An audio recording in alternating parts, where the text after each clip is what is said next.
Hello everyone, welcome to daily current affair. तो चलिए आज का कुछ इंपॉर्टेंट करंट अफेयर देखते हैं। तो आज का पहला करंट अफेयर है क्लास 12 बोर्ड से रिलेटेड। तो वो क्लास 12 बोर्ड का सीबीएसई बोर्ड का एग्ज़ाम कैंसिल कर दिया गया है और ये कहा गया है कि ये एग्ज़ाम का जो रिज़ल्ट होगा वो एक वेल डिफाइंड ऑब्जेक्टिव क्राइटेरिया के तहत बनाया जाएगा। अब ये रिज़ल्ट कैसे बनेगा ये अभी क्लियर नहीं है, ये क्लियर किया जाएगा।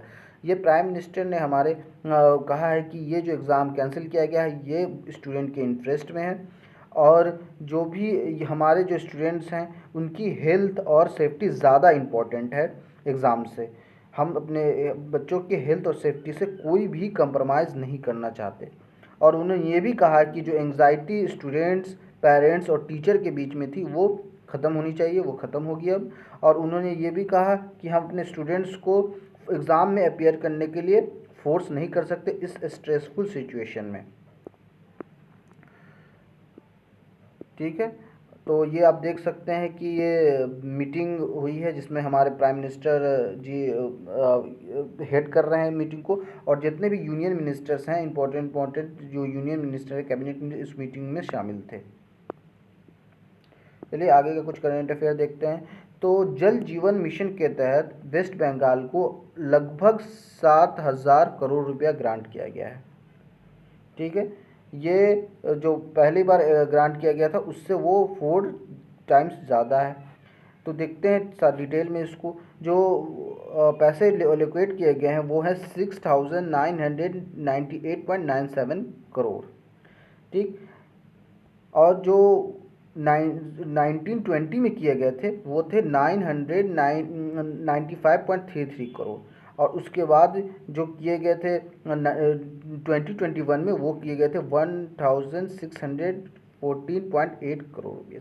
और इस बार जो किए हैं अगले साल के लिए, मतलब 2021 से 22 के लिए लगभग 7,000 करोड़ के लगभग। ठीक है, और ये जान लेते हैं कि ये जल जीवन मिशन क्या है। ये जल जीवन मिशन ये है कि जो नल का पानी है, साफ़ सुथरा पीने लायक नल का पानी गांव के हर घर घर तक पहुंचाना है 2014 तक। ये जल जीवन मिशन का एक मिशन है। ये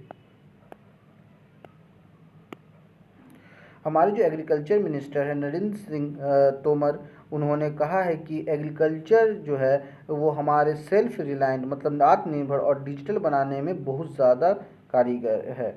उन्होंने ये भी कहा कि जो हमारे प्रधानमंत्री ने जो योजना शुरू की है, प्रधानमंत्री किसान सम्मान निधि, जिससे अभी तक 75,000 करोड़ रुपया दिया जा चुका है, ये बहुत ज़्यादा हेल्प करेगी हमें आगे जो फाइनेंशियल सेक्टर में आगे बढ़ने में, मतलब कि अपने एग्रीकल्चर में आगे बढ़ने में ये हमें हेल्प करेगी।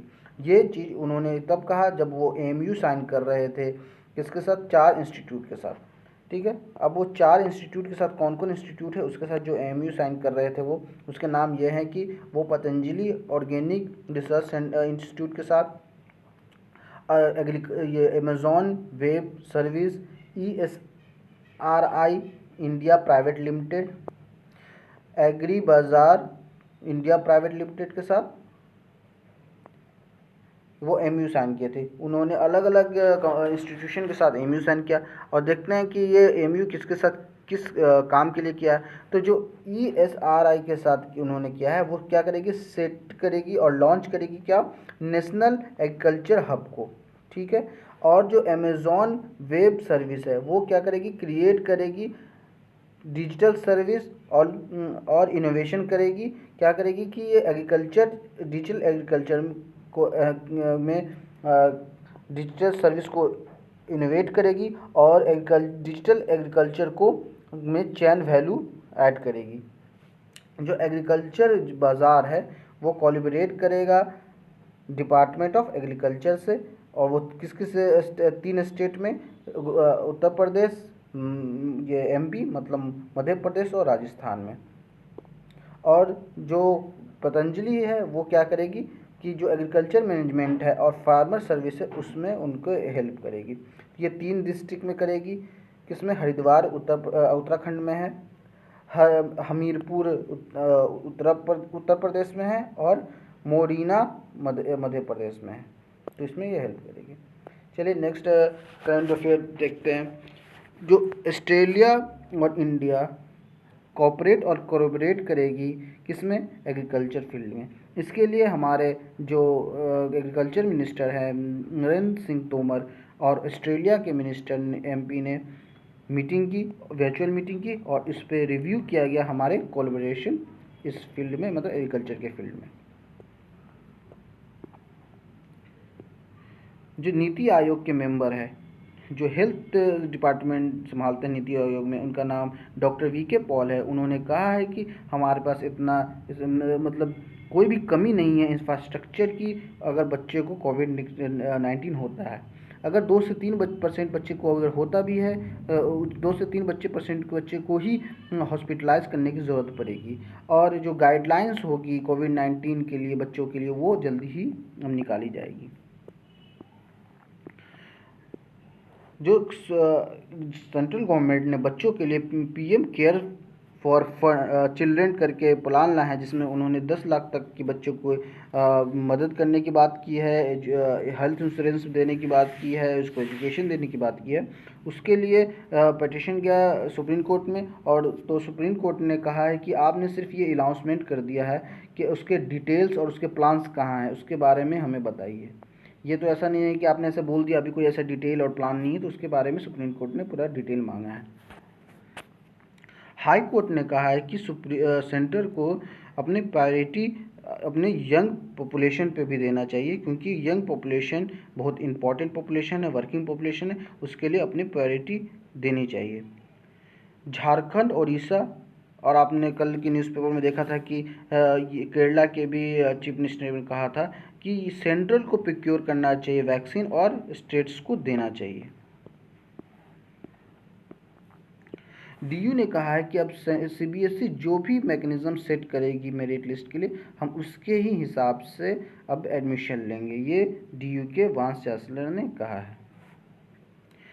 और ये न्यूज़ पहले भी पेपर में आया था कि 4 मई को एक लॉयर हैं, उन्होंने एक पिटीशन डाला था कोर्ट में कि जो आईसीएमआर की एक एडवाइजरी है कि अगर कोई इंसान का टेस्ट होता है, आरटी-पीसीआर टेस्ट होता है, अगर वो पॉजिटिव आता है, तो उसके मतलब उसको ठीक होने के बाद 14 दिन के बाद अगर वो दोबारा कराना चाहता है आरटी-पीसीआर टेस्ट, तो वो नहीं करा सकता। इसको लेकर पिटीशन डाला गया था कि कराया दिया जाए, क्योंकि अगर हम नहीं कराते हैं, हमारे पास नेगेटिव रिपोर्ट नहीं होता है, तो हमारे सोसाइटी में आने जाने में हमें दिक्कत होती है। इसको लेकर हाई कोर्ट ने दिल्ली गवर्नमेंट और सेंट्रल गवर्नमेंट से रिप्लाई मांगा है। तो देखिए इसमें क्या होता है। कल डॉक्टर्स ने रामदेव बाबा के अगेंस्ट ब्लैक डे मनाया है। राजस्थान जो है अपने वैक्सीन्स की ऑडिट कराएगी। वो कह रही है कि जो हमारे हेल्थ मिनिस्टर हैं हर्षवर्धन जी, वो क्लेम कर रहे हैं कि बहुत सारी वैक्सीनें वेस्ट कर रहा है स्टेट्स। तो ये कह रहे हैं कि ये गलत बात है, ये फॉल्स न्यूज़ है। उन्होंने कहा कि हमारे स्टेट में लगभग 1.7 करोड़ लोगों को वैक्सीन लग चुकी है, और उन्होंने ये भी कहा कि हमारे स्टेट में जो वैक्सीन की जो वेस्टेज है वो 2% है, और 2% है, और नेशन की ये 6% है, और जो गवर्नमेंट ने सेट की है वेस्टेज की लिमिट वो 10% है। तो हमारा जो वेस्टेज है वो बहुत ज़्यादा है, अभी कम है। और अभी स्पुतनिक 5 का नया कंसाइनमेंट हैदराबाद पहुंचा है। लगभग 27.9 लाख डोजेज ऑफ स्पुतनिक 5 अभी हैदराबाद आया है। आपने न्यूज़ में सुन ही रहे होंगे कि लक्षद्वीप में अभी वो रिफॉर्म्स को लेकर बहुत ज़्यादा बवाल चल रहा है। तो उसमें हाई कोर्ट को ये केरला हाई कोर्ट में वो केस गया हुआ है, तो उसमें 10 दिन का टाइम दिया गया है कि अपने सारे पेपर्स सबमिट करने के लिए। और हाई कोर्ट ने ये भी कहा है कि जो भी प्रोटेस्ट करे उनको अरेस्ट किया है, उनको बेल देने के लिए। ठीक है। जो बच्चे जो अनाथ हो गए हैं, या बच्चे अपने माँ बाप ने जिस बच्चे को छोड़ दिया है, उसकी जो ट्रैकिंग है ऑर्फन बच्चे की, उसकी जो ट्रैकिंग कर रहा है वो कर रहा है national commission for protection of child rights. ठीक है, उसके हिसाब से अभी लगभग इस पैंडेमिक में 9346 बच्चे ऐसे हैं जो अनाथ हो गए हैं या फिर उसके माँ बाप ने उसको छोड़ दिया है। ICMR कह रही है कि वैक्सीनेशन ही है ना, अभी लॉकडाउन हटाने के लिए वैक्सीनेशन ही ऐसा चाबी है, मतलब इससे ही लॉकडाउन को ख़त्म किया जा सकता है। अगर हमको अपने पॉपुलेशन के 70% पॉपुलेशन को है ना ये वैक्सीनाइज करना पड़ेगा, तब जाके हम एक मतलब सेफ हो जाएंगे।